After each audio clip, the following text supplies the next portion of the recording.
Hola, buen día. Mi nombre es Artemisa Paloma Flores Cuellar. Soy médico veterinario egresado de la Universidad Autónoma Metropolitana y actualmente estoy cursando el último año de Derecho. En diciembre ya me graduó. Y vamos a pensar por qué una veterinaria dando una plática de Derecho sobre acoso en redes sociales. ¿Han escuchado ustedes sobre el juzgar con perspectiva de género?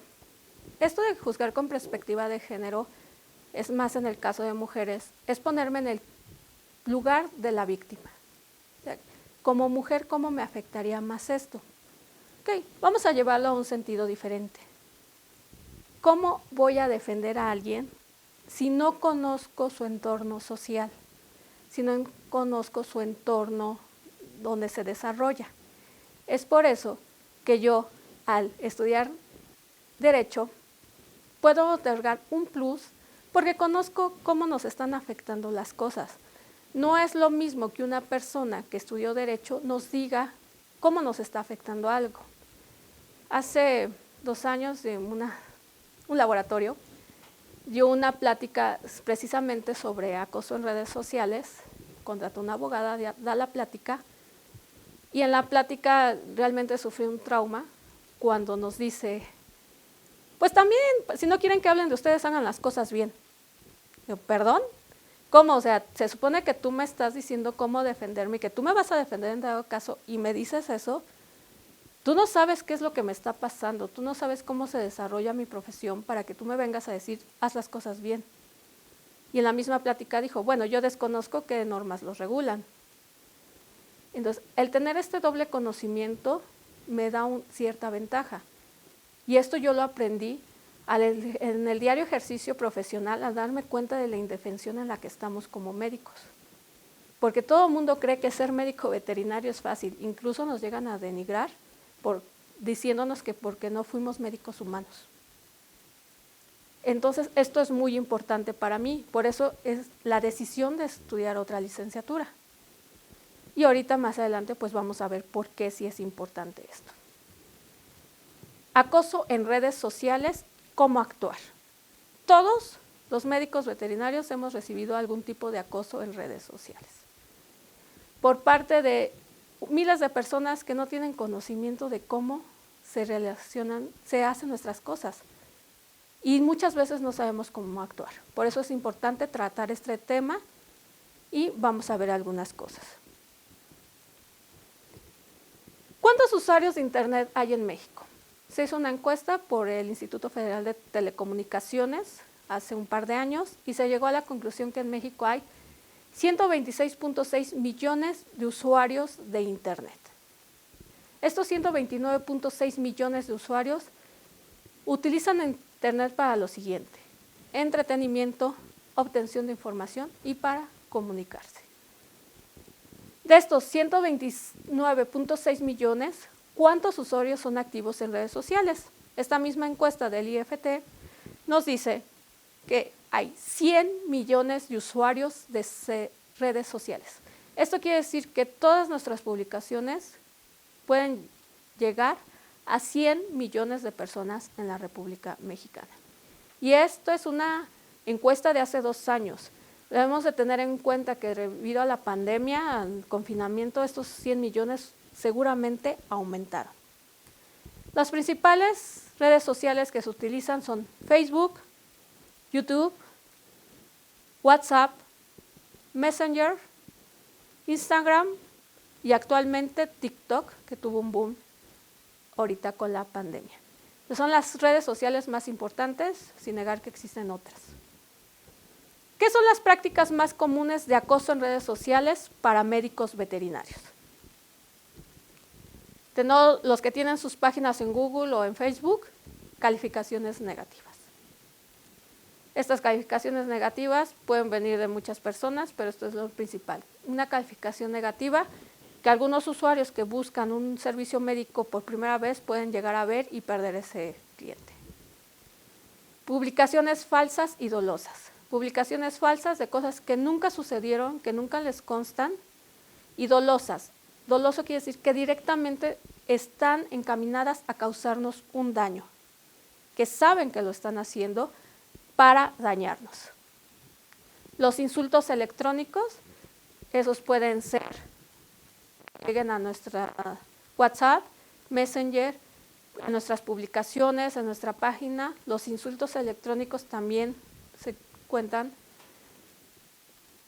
El hostigamiento quiere decir que esto sea muy frecuente, porque puede ser de repente, pero hay personas que están atrás de nosotros constantemente, y que esto ya se considera un hostigamiento. También puede ser hostigamiento no solo que nos estén insultando, que nos estén diciendo cosas malas, también que nos estén buscando de otras formas. Hay clientes que confunden las cosas y empiezan con hostigamiento sexual, eso también cuenta. Y también tenemos la extorsión. La extorsión es un tema muy amplio, lo menciono, pero no voy a tocar nada de tema de extorsión, porque sí es un tema demasiado amplio, hay muchos tipos de extorsión, por lo tanto esto va a quedar fuera, porque sí se necesitaría toda una plática completa sobre el tema de extorsión. ¿Quiénes realizan este hostigamiento en redes sociales, este acoso? Lo vamos a dividir primero en clientes insatisfechos, aquellas personas que sí recibieron un servicio en nuestra consultorio, clínica o hospital, que recibieron el servicio y por alguna razón quedaron insatisfechos. Este es el primer punto. Exempleados. También ha habido casos de exempleados que empiezan a publicar cosas en redes sociales, que empiezan a hablar mal de su empleador, o que hay una publicación de alguien más, una publicación dolosa, y que ellos empiezan a aseverar o empiezan a decir si es cierto, empiezan a decir y además hacen esto, y cosas que muchas veces son falsas. También tenemos la parte de los desconocidos, personas que jamás en la vida se han parado en nuestro centro de trabajo, pero ellos aseguran que les pasó algo. Esta práctica suele ser muy común cuando alguien hace una publicación dolosa, algún cliente insatisfecho, salen 20, 30 personas, que a mí me pasó lo mismo, hace 5 años, hace 3 años me mataron un perro, hace tanto tiempo esto pasó, y gente que jamás se ha parado por la clínica, o gente que es un cliente insatisfecho que hizo una publicación y sus amigos empiezan a decir que a ellos les consta. Entonces también ahí son tomados como desconocidos. Y también tenemos a los medios de comunicación, páginas de noticias de Facebook, medios locales, incluso algún periódico local, que ya no es muy común que la gente los lea, pero así siguen existiendo, pero también los medios de comunicación tienen participación en esto. Vamos a empezar con lo principal, la prevención. Siempre antes de tenernos que enfrentar a un hecho, vamos a prevenir el que no se nos presente. Vamos a prevenir no caer en los supuestos ni darle pie a otras personas a que puedan estarnos acosando en redes. Lo primero es, debemos de aprender a manejar nuestras redes sociales.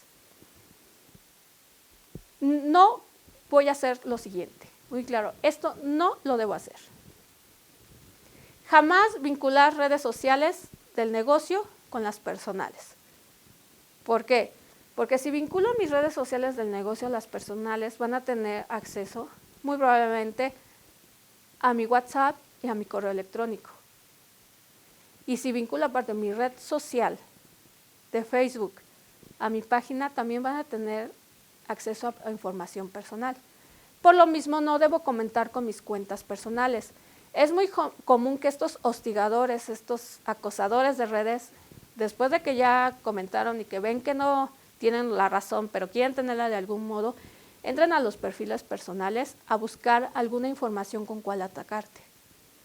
Y es muy común que empiecen a publicar las cuentas personales para que todo el mundo te mande mensajes a Messenger de manera personal para atacarte. Incluso se metan con tu familia, lleguen a amenazar a los hijos, al esposo, a los papás. Entonces, por eso es muy importante no vincular de ninguna forma nuestras redes personales a las redes de trabajo. Vamos a evitar compartir contenido ambiguo. ¿Qué me refiero con contenido ambiguo? Pues como médicos nos gusta dar a conocer nuestro trabajo, pero hay que tener mucho cuidado con qué fotos posteamos, porque pueden ser tomadas en otro sentido por aquellas personas que no tienen el mínimo conocimiento de lo que es la medicina veterinaria. Les voy a comentar un par de casos. Hace tiempo me llegaron unas fotos que me dicen, oye, ¿qué les pasó a este perro?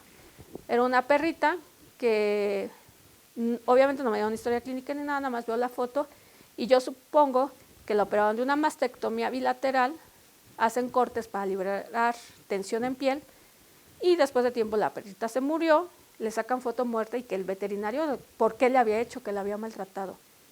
Y tú dices, pues no, es un procedimiento. O también lo tenemos con la colocación de los botones en los otohematomas. Ahí también mucha gente empezó a decir que era maltrato cuando no conoce. Entonces hay que tener mucho cuidado de qué tipos de fotos publicamos. No podemos publicar al público en general muchos procedimientos, porque ellos tienen total desconocimiento de para qué sirven, por qué se realizan, cómo se realizaron. Entonces vamos a evitar esto. Igual otro caso que tuve fue de un médico que posteó una foto de un perrito con un aro de pinzas atorado en los dientes y se le hizo gracioso publicar diciendo la nueva moda, piercing en perros. Todo el mundo se le fue encima pensando que realmente le había hecho un piercing al perro. Cuando uno como médico sabe que es un caso clínico donde es muy común que se coman las pinzas y se quede atorado esa parte de la pinza. Pero por eso hay que tener mucho cuidado con qué publicamos. Tenemos que tener cuidado en nuestra persona. Entonces no podemos publicar cualquier cosa, hay que tener mucho cuidado. Para publicar chistes, para publicar otras, pues hacemos privado nuestro Facebook y únicamente gente que conocemos tiene acceso y que sabe cómo somos. Respecto a manejo de redes sociales, ¿qué sí vamos a hacer? Vamos a tener redes sociales exclusivas para el negocio. Mi red social solo es para mi negocio. De preferencia, contratar expertos en manejo de redes sociales. Ellos sí saben hacer el manejo de redes sociales. Les estoy pagando para que se den el tiempo de manejar mi red social, incluso para que me contesten mensajes y que sepan filtrar cuáles sí me van a llegar y cuáles no.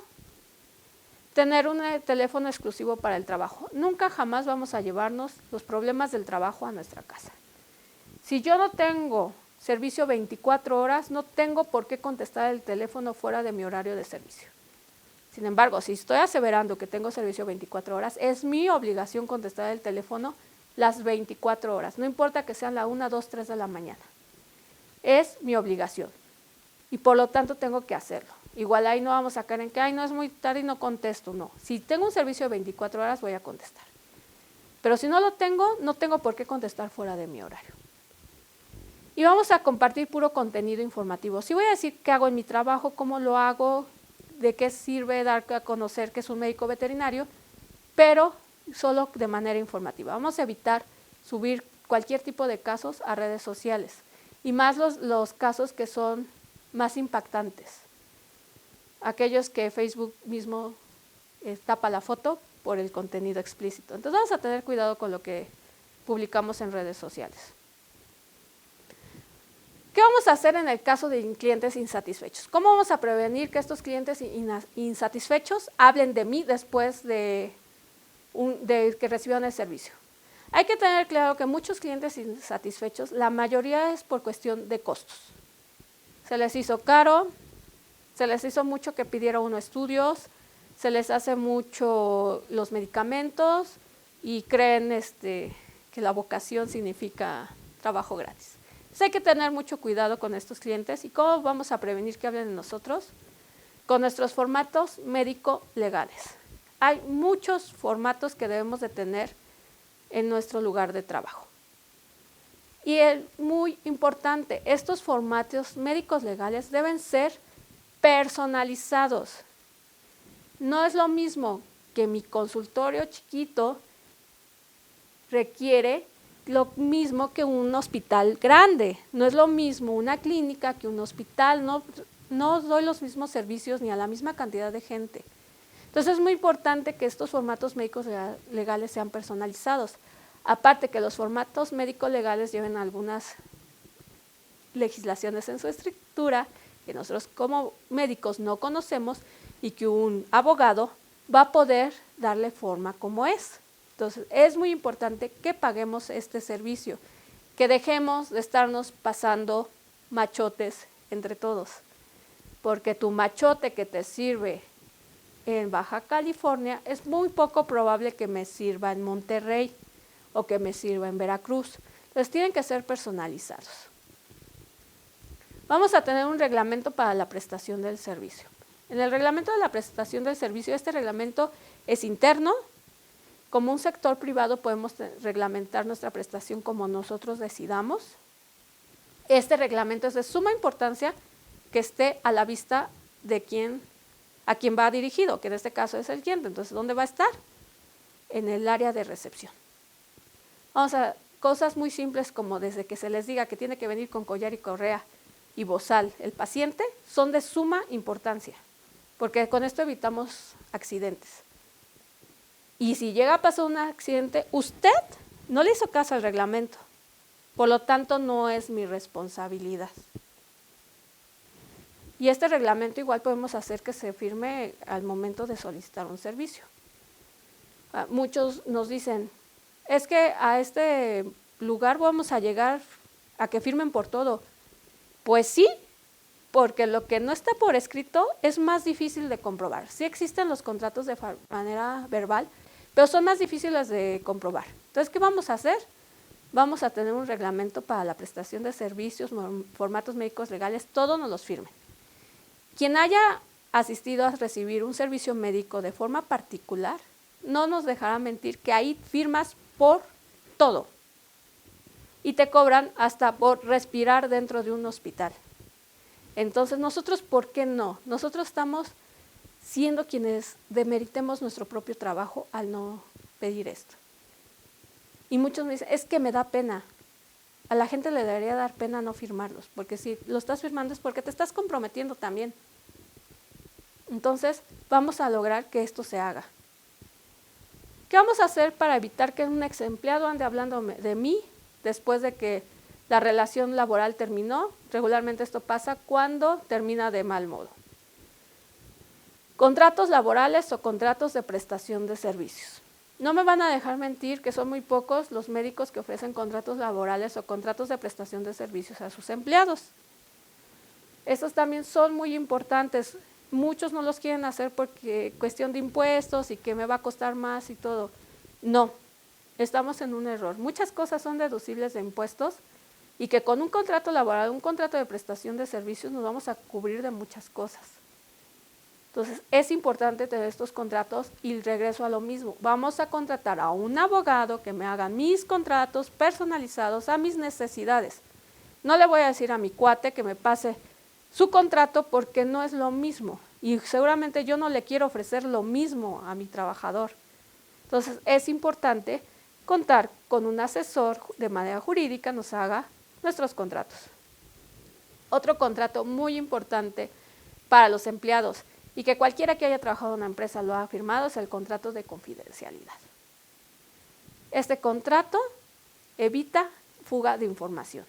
Entonces también vamos a pedirle a un abogado que nos haga un contrato de confidencialidad para que no tenga problemas más adelante con mis empleados.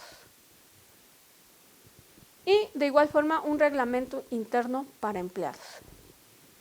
Igual cuando el contrato lo firman, lo pongo en un área visible, que sería tal vez un área de descanso, para que todos sepan exactamente cuáles son las reglamentaciones dentro del lugar laboral. Recordemos que es un lugar privado y puede tener sus propios reglamentos siempre y cuando no contravengan la Constitución. ¿Qué vamos a hacer en el caso de desconocidos? Aquellos que nunca se han parado por la clínica y que siempre están hablando. La única manera de prevenir que hablen es mantener registros médicos por al menos 5 años. De manera física, mantenemos todos nuestros registros médicos por 5 años. Después de los 5 años podemos digitalizarlos y destruirlos, tenerlos de manera digital para poderlos consultar. En medios de comunicación no hay forma de prevenirlo, por eso no lo tocamos. Ya estoy en este supuesto, ya alguien está hablando mal de mí, me están acosando, hay cientos de publicaciones que están en mi contra, ¿qué voy a hacer? En el manejo de redes sociales, ¿qué sí y qué no voy a hacer? ¿Qué no voy a hacer? Compartir.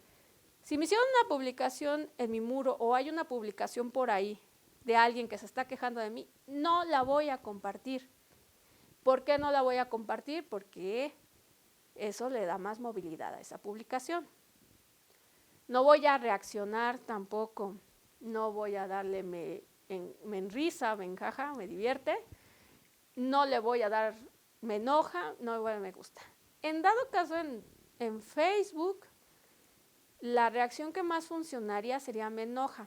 ¿Por qué? Porque Facebook empieza a notar que hay muchos me enoja, entonces, bueno, aquí hay algo mal. Esta publicación no está haciendo feliz a la gente, entonces probablemente la baje, pero es muy, muy, muy poco probable. Nos hemos dado cuenta que Facebook es muy ambiguo en sus estatutos, entonces hay cosas que a nosotros nos parecen que están mal y que a él no. Entonces, mejor no comparto, no reacciono. Le doy movilidad a la publicación, hago que aparezca en primeras noticias, hago que tenga mayor alcance y hago que todo el mundo lo vea. Yo mismo le estoy dando publicidad a este mal caso que me están a mí acosando, que están diciendo algo que no es. No voy a ver videos de YouTube o TikTok. Bueno, yo creo que todos deberíamos saber cómo funciona YouTube y TikTok. YouTube y TikTok monetizan los videos. ¿Cómo los monetizan? Por visitas y por suscriptores. Si fulanito está haciendo un video de YouTube o de TikTok hablando mal de mí, yo lo comparto, lo doy a conocer, reacciono, este video llega a más personas, este video tiene más vistas y estoy haciendo ganar dinero a la persona que lo publicó. Por eso, no compartan YouTube o TikToks. Yo he visto mucho que ponen, ay, miren esto, y todo el mundo entra a ver el YouTube y lo estamos monetizando y estamos haciendo que gane dinero a costa de nosotros. Entonces hay que tener mucho cuidado con no ver estos videos de YouTube y TikTok. Las reacciones negativas en YouTube llegan a funcionar, pero ya lo vimos, ya le dimos una vista.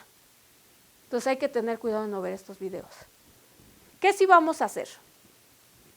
En dado caso que sea un cliente insatisfecho, de manera privada le voy a responder. No le voy a responder en redes sociales porque se supone que es mi cliente, tengo su contacto, tengo forma de contactarlo personalmente.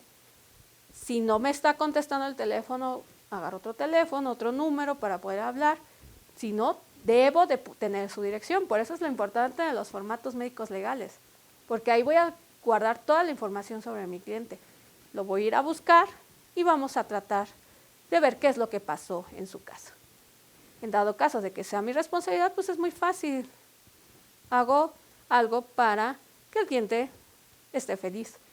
En caso de que no, pues vamos a llegar a un acuerdo y ya.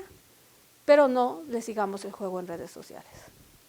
En caso de empleados y medios de comunicación, vamos a ignorar porque aquí vamos a actuar de esta forma, que lo vamos a ver más adelante. Y en caso de un desconocido, nada más hacer mención de que no existe registro del paciente, únicamente, porque igual vamos a actuar de otra forma. Pero, les repito, no enfrascarnos en que sí, no, nada, ni pedir ayuda a otros médicos de que le echen tierra, que nada más le damos movilidad a su publicación. Aquí va lo importante, ¿qué podemos hacer por la vía legal? Por la vía legal podemos hacer muchas cosas, pero lo importante es que queramos hacerlas. La vía legal lleva su tiempo, la vía legal lleva su proceso. No podemos hacer las cosas de otra forma.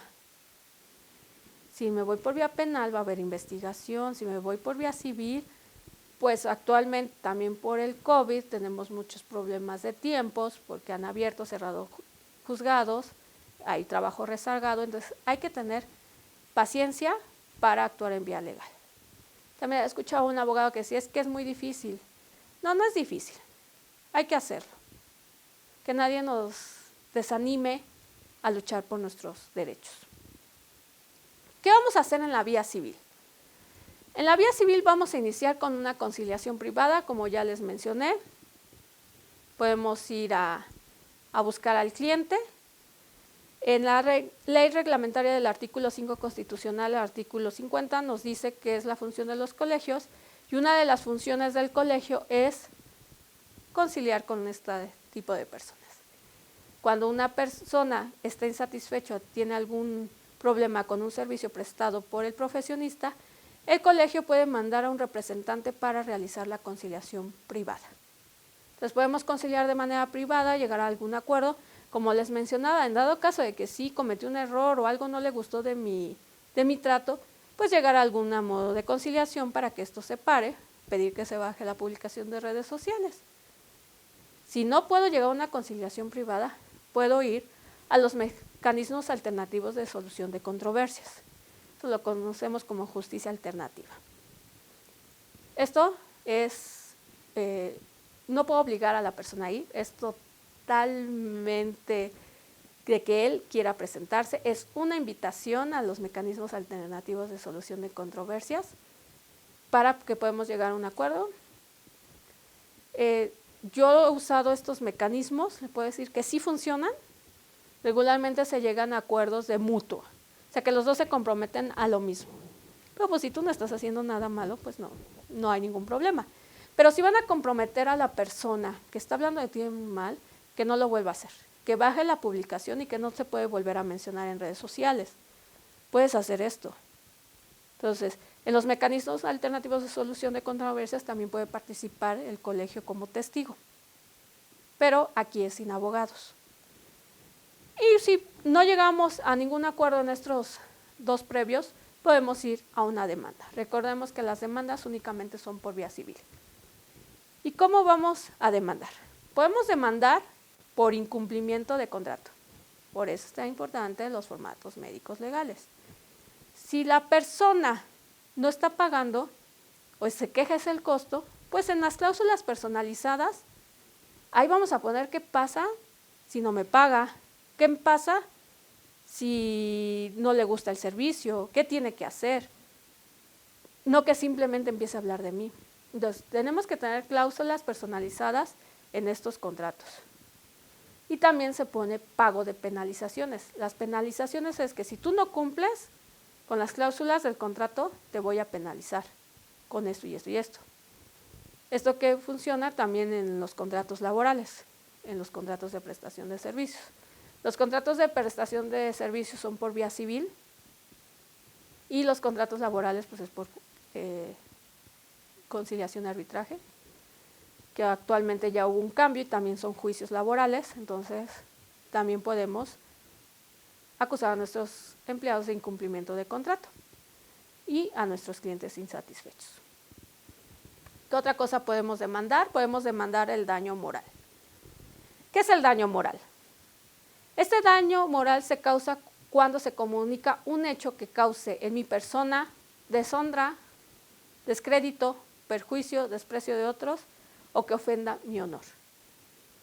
Cualquier publicación que caiga en estos supuestos es un daño moral y puedo demandar por el daño moral a esta persona. ¿Y a quién puedo demandar? Clientes insatisfechos, desconocidos y a ex empleados. Estos ataques pueden ser a la vida privada o a la imagen de otra persona. Hay muchos que no solamente se meten con el trabajo, empiezan a atacar vida privada, que si eres veterinario y se te ocurrió postear una foto comiendo tacos de carnitas, que por qué comes tacos de carnitas, que eres un asesino, que te comes a los pacientes, que eres lo peor del mundo. Eso es daño moral. Estás dañando mi imagen. Más, el daño moral hay una reparación. El juez civil va a dictar una reparación del daño, que puede ser monetario, que realmente ahí sí es un poco complicado comprobar en cuánto dinero se estima mi daño moral. Y también tendría que encontrar un perito en psicología para el daño psicológico, decir que sí afectó mis ingresos, que disminuyeron mis pacientes, muchas cosas que son un poquito complicadas de comprobar. Pero yo creo que lo más importante y lo que todos queremos es una rectificación o respuesta en el mismo medio donde se fue publicada la información original, en el mismo espacio y la misma circulación o audiencia a quien fue dirigida. ¿Esto qué quiere decir? Que si alguien publicó algo en contra mía, el juez dice que hay daño moral, esta persona tiene que volver a hacer una publicación diciendo que no es cierto lo que publicó, diciendo la verdad, y si lo publicó y compartió en 20 grupos de animalistas, en esos mismos 20 grupos lo tiene que volver a compartir para que tenga el mismo alcance. Entonces, sí se puede hacer algo y yo creo que es lo que todos buscaríamos, que se haga la reparación del daño moral de esta forma.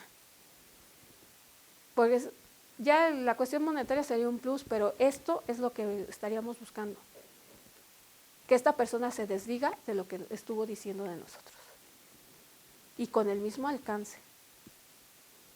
Ahora, el daño moral también he visto que muchos dicen, es que es menor de edad, es un niño. Hay que entender que si es un menor de edad, son responsables sus tutores. Si un menor de edad, una menor de edad, empieza a decir cosas de mí, no crean que por ser menor de edad no la puedo demandar. Voy a demandar a sus tutores. Y también todos aquellos que dieron compartir, aquellos que dijeron algo más, que empezaron a comentar, que te empezaron a decir, también son corresponsables. Y entonces también tienen, en la reparación monetaria, son responsables solidarios. Entonces, hay muchas cosas que podemos hacer en caso de daño moral. En caso de medios de comunicación, vamos a abogar a nuestro derecho de réplica. El derecho de réplica es la publicación o difusión de aclaraciones respecto a información transmitida o publicada de hechos que sean inexactos o falsos, que causen un agravio ya sea político, económico, en el honor, vida privada y o imagen. El derecho de réplica es exclusivo para medios de comunicación. Vamos a hablar más de medios electrónicos porque ya es un poquito difícil que alguien lea el periódico físico. ¿Qué vamos a hacer? Vamos a exigir nuestro derecho de réplica, de que tú tienes la obligación de darme este derecho a decir cuál es mi verdad. No solamente puedes ir por la vida diciendo que yo hice, que yo estoy, y no comprobarlo.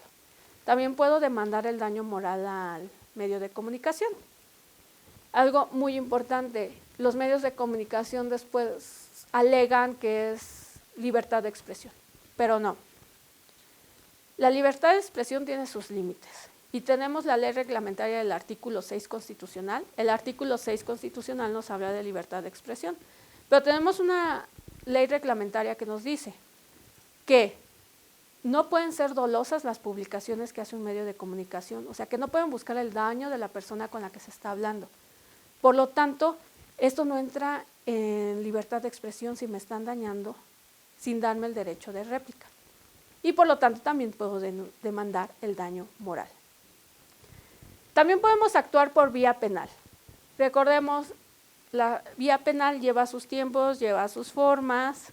Igual modo, hay una investigación inicial, una audiencia inicial donde se dice que está acusado, si se vincula a proceso y empieza la investigación complementaria. Recordemos que las cosas no son como en la televisión. No es de un día para otro, voy a invertir tiempo y dinero, pero vale la pena. Desafortunadamente, en todos los códigos penales, bueno, creo que hay 2 o 3 estados que aún no, los delitos contra el honor, que son difamación y calumnia, han sido derogados. En el Código Penal Federal ya están derogados y faltan 2 o 3 estados por hacer esto. Entonces, nada de que te voy a demandar por difamación, porque eso... Uno, las demandas no son vía penal y otro, difamación ya no es un delito.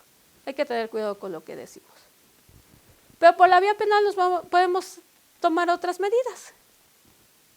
En caso de que sea un ex empleado, vamos a denunciar por revelación de secreto. ¿Por qué? Porque él firmó un contrato de confidencialidad que de entrada está violando y está revelando secretos que solo puede saber por ser empleado. La revelación de secreto, según el Código Penal Federal, nos dice que es quien revele algún secreto o comunicación reservada que conoce o ha recibido con motivo de su empleo, cargo o puesto. Es decir, si algún empleado empieza a decir cuál fue el método que se utilizó para cierto paciente, o que empieza a decir medicamentos o algo, lo puedo acusar de revelación de secreto por vía penal. Y esto lleva penas de 1 a 5 años de prisión, una pena pecuniaria realmente ridícula de 50 a 500 pesos, pero aquí es lo más importante. 2 meses a 1 año de suspensión del ejercicio profesional. La cédula profesional se suspende de 2 meses a 1 año. Es decir, que durante este tiempo esta persona no puede ejercer sin caer en el otro delito, que sería usurpación de profesión, porque la autoridad le está negando que se pueda dedicar a este ejercicio profesional. El artículo 5 constitucional nos dice que cualquiera se puede dedicar al oficio, profesión o comercio que quiera, siempre y cuando sea legal. Pero cuando la autoridad ya te dio una resolución de que no lo puedes ejercer, ya te conviertes en una ilegalidad. Por lo tanto, lo más interesante es esto, de 2 meses a 1 año de suspensión. Es poco, una pena mínima, pero les recuerdo, estar en un penal en México no es un paseo por Disneylandia, aunque sean 3 días. Por vía penal, ¿qué más podemos hacer? Denunciar por amenazas. Hemos sabido de casos que desafortunadamente han terminado muy mal, pero empiezan con el típico, te voy a ir a quemar el negocio, te voy a golpear, muchas cosas. Las amenazas es decir que vas a causar un mal a una persona o a alguien con quien tengas un vínculo. Hijos, esposo, conocidos, familiares, es un vínculo y también si dicen que le van a causar un mal a ellos, también. En tus bienes, que te van a ir a quemar, que van a destruir, van a romper, que van a matar a tu mascotita, que desafortunadamente son bienes muebles. También, que me amenacen con afectar mi honor. Es que le voy a decir a todo el mundo que eres un mataperros y que amenacen con causar un mal en mis derechos. Esto de cuando me voy a encargar de que nunca nadie más vaya contigo a recibir servicio en México. Estás afectando mi derecho al trabajo. Entonces, en estas amenazas sí podemos denunciar y lleva unas penas mínimas de 3 días a 1 año de prisión, 180 a 360 días de multa. Sí es poco el tiempo, es poco el dinero, pero les vuelvo a decir, aunque estés 3 días en prisión no es nada agradable y les puedo decir que nunca más lo van a volver a hacer. Eso se los puedo casi asegurar. Una persona después de estar ahí no va a querer estar. Y en todos los casos en la vía penal también nos van a dar una reparación del daño, que es mínima, pero nos tienen que reparar el daño. Y vamos a otra etapa, que son los delitos cibernéticos. Desafortunadamente estos delitos pues son de reciente aparición, antes no se veían.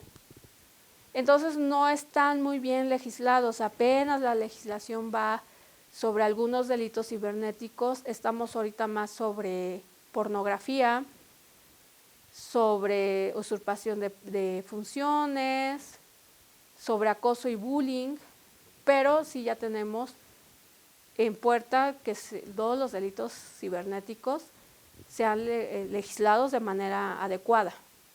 Por eso no encontramos en el Código Penal directamente delitos cibernéticos, pero en un futuro van a estar ahí. De todos modos, sí tenemos la Policía Cibernética de manera federal. De la Policía Federal tenemos el Centro Nacional de Respuesta a Incidentes Cibernéticos. Como les comento, sí está muy enfocada a pornografía y otras cosas, pero podemos tener apoyo de ellos. Cuando ustedes realizan una denuncia por amenazas, el Ministerio Público va a solicitar la intervención de la Policía Cibernética para localizar quién es el que está dando las amenazas, porque muchas veces pues, no dicen su nombre, no es un nombre real, no sabemos realmente quién es, pero a través de la investigación cibernética pues, se puede dar con la dirección IP, que es única, y saber de dónde salió ese mensaje y hacer una investigación. También tenemos Policía Cibernética de la Guardia Nacional, que es la Unidad Científica de Delitos a través de Internet. Se puede pedir la intervención de cualquiera de ellos para hacer este seguimiento de las direcciones IP y llegar a quien está cometiendo este delito. Tenemos Policía Cibernética en 17 estados del país. Algunos todavía no tienen su propia Policía Cibernética, porque como les comento, esto es de reciente aparición y vamos a ir poco a poco mejorando en este ámbito, ya que no está adecuadamente legislado aún, pero sí se puede hacer. La Policía Cibernética de la Ciudad de México pone a disposición este número telefónico con extensión o esta dirección de correo electrónico, donde nos podemos comunicar con ellos para pedir alguna asesoría, que nos puedan decir qué podemos hacer en casos de delitos cibernéticos. Ellos están en la mejor disposición de darnos una guía de qué es lo que se puede hacer o canalizarte a la policía cibernética de tu estado en caso de que sí exista. Pero sí se pueden comunicar a este número con esta extensión, porque la intervención de la Policía Cibernética Federal o de la Guardia Nacional únicamente se va a hacer cuando el MP lo solicite. Esto es en vía penal. Entonces, en vía civil no es tan fácil que se pida la intervención, pero sí podemos nosotros pedir ayuda a la Policía Cibernética para poder dar con el autor de ciertas publicaciones, ciertos comentarios. Más que nada, sí hay que tener mucho cuidado con aquellos comentarios o publicaciones que atentan contra la vida de una persona. Pues he sabido de que hubo un caso de que un médico desafortunadamente fue asesinado por una publicación de Facebook donde se incitaba a las personas a asesinarlo. Entonces, aunque la persona que hizo la publicación no haya aparecido en el momento en que se cometió el delito, sí es cómplice y es autor instigador. Entonces también se pudo haber actuado de forma penal contra él, porque él instigó a que se cometiera el delito. Y era una persona pública que sabemos quién es. Y en caso de que no sepamos quién instiga, la Policía Cibernética puede intervenir para buscar a estas personas. Entonces, sí hay que tener mucho cuidado cuando alguien nos amenaza de muerte, porque hemos visto que pueden ser reales estas amenazas. Entonces, tenemos que tener mucho cuidado y denunciar. Recordemos, sin denuncia no hay delito. Si yo no denuncio, la policía o el MP, los jueces no van a saber que algo está pasando. Entonces yo debo de hacer lo propio. Voy, denuncio y me protejo, no solo a mí, protejo a mi familia, protejo mis bienes, porque no sabemos qué puedan hacer estas personas. A veces quienes están amenazando son personas que están totalmente desequilibradas, que están fuera de la realidad. De otro tema que es igual interesante es el síndrome de Diógenes, con su versión síndrome de Noé. Estos acumuladores ya están totalmente desapegados de la realidad y no sabemos a dónde pueden llegar.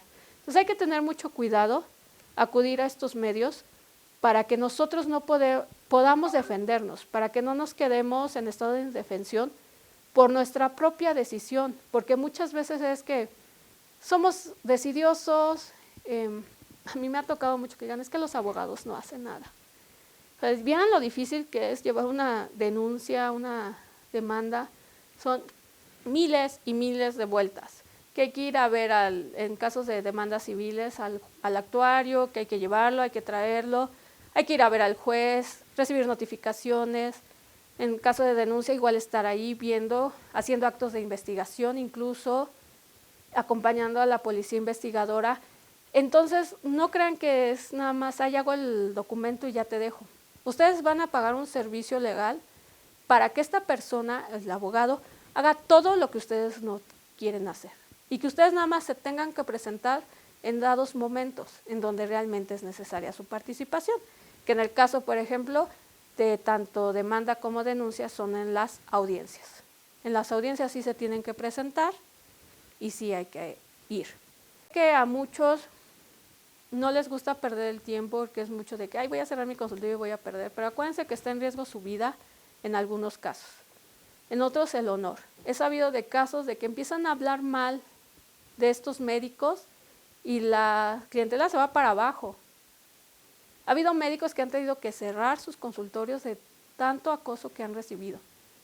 Entonces hay que actuar, hay que hacer algo, no nos podemos quedar con las manos cruzadas mientras estas personas creen que pueden hacer lo que quieren. Porque la ley está de nuestro lado, solamente tenemos que actuar. Como digo, si hay que invertir tiempo, hay que invertir dinero, porque aunque tengan un defensor de oficio, pues hay muchas cosas que hay que hacer, mucho investigar, muchas cosas que realmente en una plática no se los puedo decir, en una asesoría legal se les explica perfectamente, porque cada caso es diferente, cada caso se arma de forma diferente. Entonces yo tengo que armar el caso de forma que ustedes vayan a salir beneficiados. Y en armar el caso, les repito, están los formatos médicos, No podemos dejar que estos formatos médicos no sean realizados de la manera adecuada, porque si no son realizados de la manera adecuada, es como si no hicieran nada. Igual, en otra ocasión podemos hablar de cómo hacer que te paguen los documentos para hacer las cobranzas en materia mercantil. Porque igual muchos médicos tenemos carteras vencidas, algunos a lo mejor, bueno, yo muy poquito, pero hay quienes tienen de miles, y también podemos hacer algo en este caso, y que esto es un juicio mercantil, y que nosotros como abogados les podemos decir cómo protegerse para que estas personas no se vayan sin pagar un servicio que ya recibieron. Y que no tengamos que estar peleando con ellos en redes, ni en el consultorio, ni en ningún lado. O sea, vamos a un juicio mercantil y tú me pagas. Por ahí tal vez nos está viendo una médica que yo ya le llevé el juicio mercantil y nos tuvo que pagar esta persona. ¿Por qué? Porque lo íbamos a embargar si no pagaba. Entonces, de que se puede, se puede. De que podemos hacer algo para defendernos en todo momento, lo podemos hacer. Pero necesitamos que ustedes se activen, que ustedes quieran pagar a otro profesionista. Recuerden, estamos luchando mucho porque nuestra profesión sea respetada, que nuestra profesión se nos pague lo que es, que no se confunda la ética, que no se confunda con trabajo gratis. Entonces, también vamos a valorar el trabajo de otros profesionistas, contratándolos para qué es y no haciendo las cosas como nosotros creemos. Por eso les recuerdo, el desconocimiento de la ley no exime de su cumplimiento. Tanto ustedes como sus clientes pueden caer en el incumplimiento de una ley y decir, es que yo no sabía, no me exime de su cumplimiento. Si una persona les dice, es que yo no sabía que hablar mal de ti era un delito, pues no me importa. Si no lo sabes, no es mi culpa, tú deberías de saberlo y te voy a demandar o denunciar. Por eso, en mi parecer, sería muy importante que los médicos tuviéramos más capacitación en temas legales para saber qué leyes nos protegen, qué podemos hacer, qué no debemos hacer. Por ejemplo, sería sumamente importante que no solo como médicos, cualquier profesionista y cualquier persona supiera cómo se lleva un juicio penal. Saber eso nos quitaría de muchos problemas porque sabríamos exactamente qué podemos exigir y qué no podemos exigir. ¿Cómo van a ser los tiempos? Igual saber cómo es un juicio civil. Entonces, es muy importante que tengamos más capacitación en temas legales, que sepamos y que no quedemos en un estado de indefensión por desconocimiento, aunque esto no nos va a eximir de su cumplimiento. Les recuerdo mi correo electrónico es artemisa.paloma.mbz@gmail.com. Realizo formatos médicos legales, asesorías en cualquier tipo. Recuerden que es una asesoría, digamos, en perspectiva de profesión. Yo sé lo que ustedes necesitan, podemos llegar a muy buenos acuerdos en esta materia, podemos apoyarlos con todas las conciliaciones y cualquier duda o pregunta, que sé que estos temas dan para miles de casos personalizados, porque a todos nos ha pasado y a lo mejor esta información es muy general y tú te gustaría que te dijera qué hacer en tu caso, puedes contactar para una asesoría legal y resolvemos totalmente tus dudas. Pues les agradezco mucho la atención y esperemos vernos en otras pláticas. Muchas gracias.